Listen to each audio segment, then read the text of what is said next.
días, estimado economista. Nuestro grupo va a presentar el tema de determinantes de la inflación en Ecuador, un análisis econométrico utilizando modelos de ecuaciones simultáneas para el periodo 2001-2016. Dentro de la introducción, tenemos que la intención de nuestro proyecto es conocer las determinantes de la inflación en el Ecuador durante el periodo tras la dolarización hasta la economía actual. La política salarial será formada a través de los salarios nominales. La política fiscal manejará el gasto público, mientras que la monetaria y la cambiaria utilizarán la oferta monetaria y el índice de tipo de cambio real efectivo. Dentro de estos aportes tenemos a Calvo y a Minda, que nos aportan sobre la dolarización.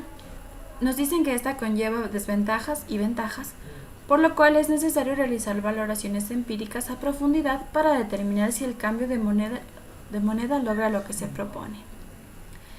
Es decir, si el mejoramiento en las condiciones macroeconómicas atribuirles a la estabilidad financiera y a la cambiaria. Nosotros tenemos una desventaja debido a que al adoptar la moneda que es propia de Estados Unidos estamos puestos a lo que el país cambie. Nuestro objetivo principal es que con los resultados de este análisis se espera despejar la interrogante de si dichas variables explicadas en la primera parte pueden explicar el comportamiento del IPC. Las relaciones según la teoría que encontramos es que el IPC mantiene una relación positiva con el tipo de cambio real, con el gasto público y con los salarios nominales, mientras que difiere con la oferta monetaria. Para comprobar esto, vamos a observar mediante gráficos la evolución de dichas variables. En el gráfico 1 tenemos la evolución del índice de precios al consumidor, el tipo de cambio real y el salario nominal durante este periodo. Como podemos ver, la línea del IPC presenta un comportamiento con poca variación, al igual que el tipo de cambio real, mientras que el salario difiere presentando una brecha muy amplia.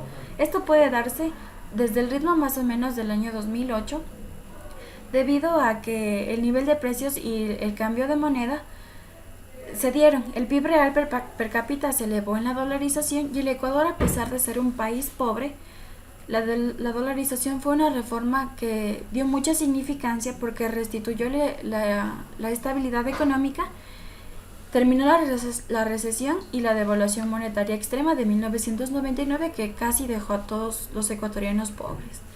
En el gráfico número 2 podemos observar el mismo comportamiento en el IPC, en el gasto público que casi va de la mano y la oferta monetaria que también presenta una amplia brecha de variación debido a las razones ya mencionadas. Para realizar nuestra investigación hemos planteado ecuaciones simultáneas. Dentro de estas explicaré cuáles son las variables. El IPC como variable endógena, que es el índice de precios al consumidor, el salario nominal, que ya serían las variables exógenas, la oferta monetaria, que es M1, el gasto público y el tipo de cambio real tomados como año base 2010. Para la primera ecuación tenemos tres ecuaciones, dos de comportamiento y una de identidad. La primera ecuación de comportamiento es el IPC, que está en función del salario nominal, de la oferta monetaria, el gasto público y el tipo de cambio real.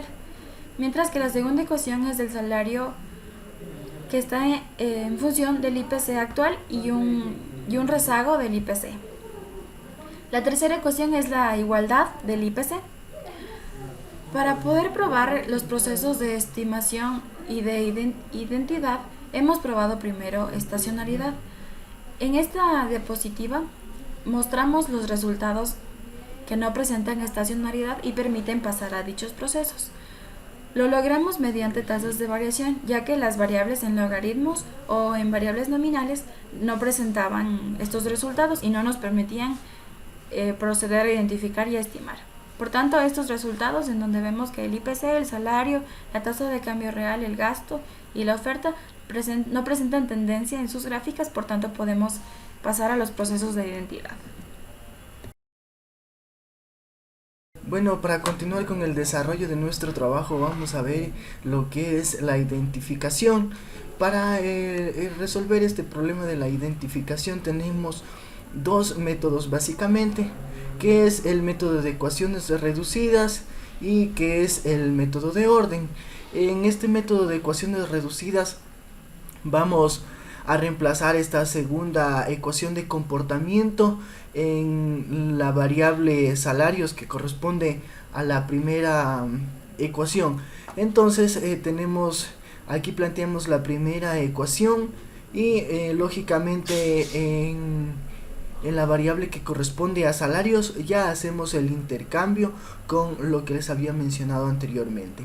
Entonces aquí al final tenemos un resultado que tenemos el IPC en función del intercepto, tenemos también este resultado, el IPC rezagado un periodo, la oferta monetaria, tenemos el gasto público, el tipo de cambio real, también tenemos el término de perturbación de la función de la ecuación 1 y el término de perturbación de la ecuación 2.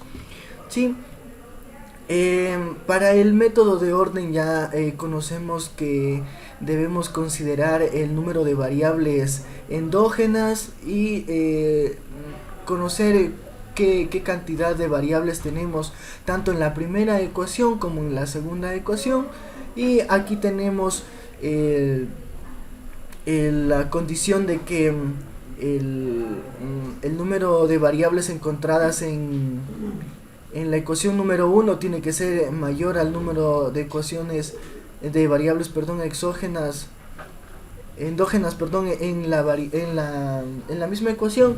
Entonces aquí decimos que la ecuación está sobreidentificada, y en la segunda también tenemos una relación de 4:1, también concluimos que está sobreidentificada la segunda ecuación. ¿Sí? En cuanto a las estimaciones por mínimos cuadrados ordinarios, primeramente hacemos la regresión de la primera ecuación, luego hacemos la regresión de la segunda ecuación y aquí aplicamos el método de mínimos cuadrados de 2 etapas. ¿Cuáles los resultados que hemos podido encontrar en esta regresión?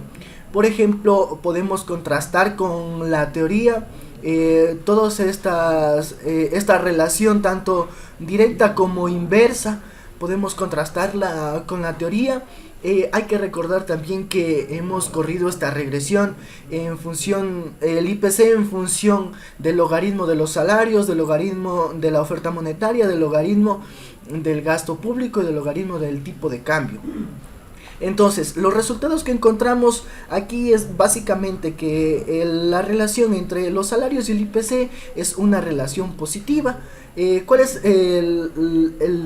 la condición para que esto se cumpla? Es de que, por ejemplo, los hacedores de política pública pueden utilizar todos estos instrumentos para adecuar la política económica a las condiciones que el gobierno quiere establecer.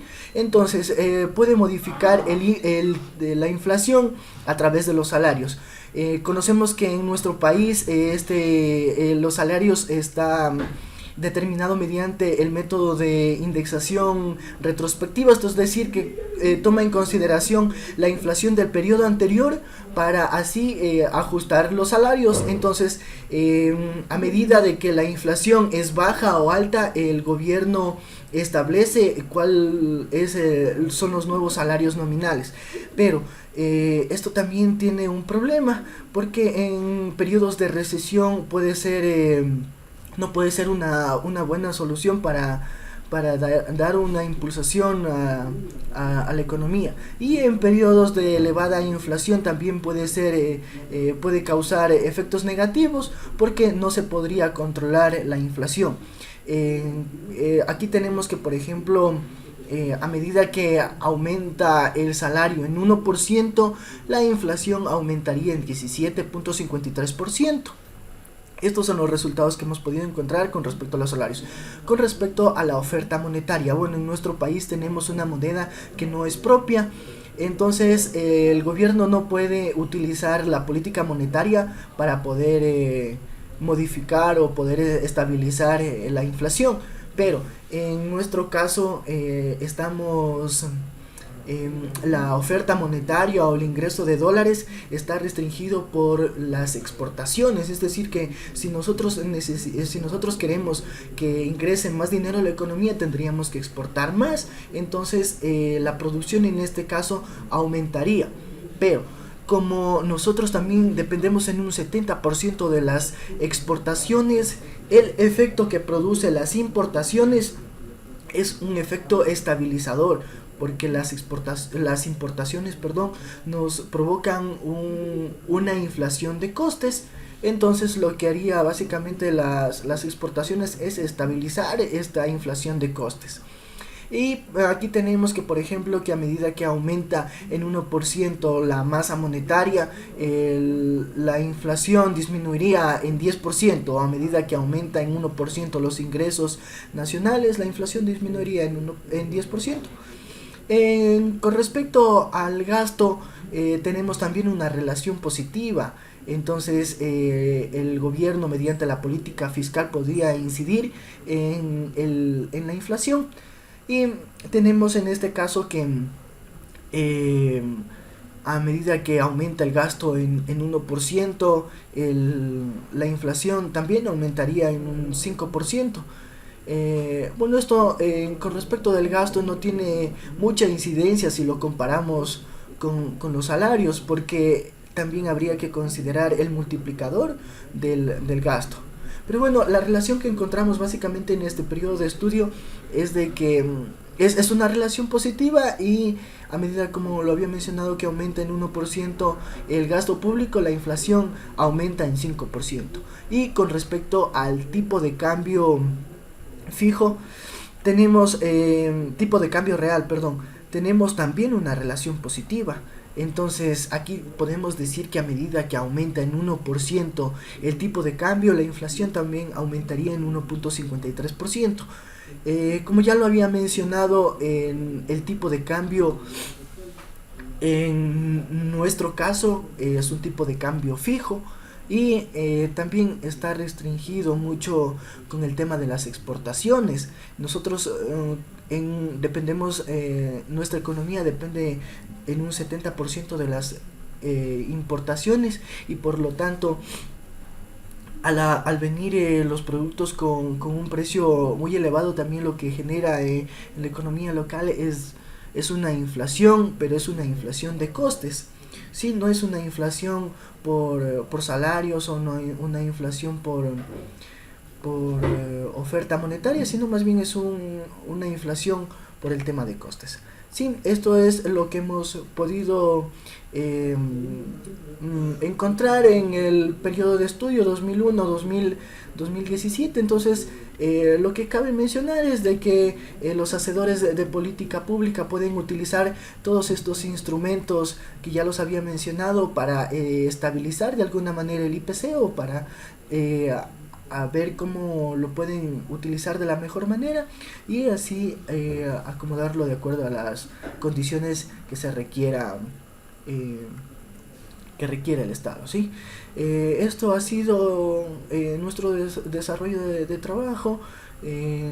Les agradecemos mucho por permitirnos también a ustedes observar este video, y bueno, esperamos que cualquier dificultad nos sepan disculpar. Muchas gracias.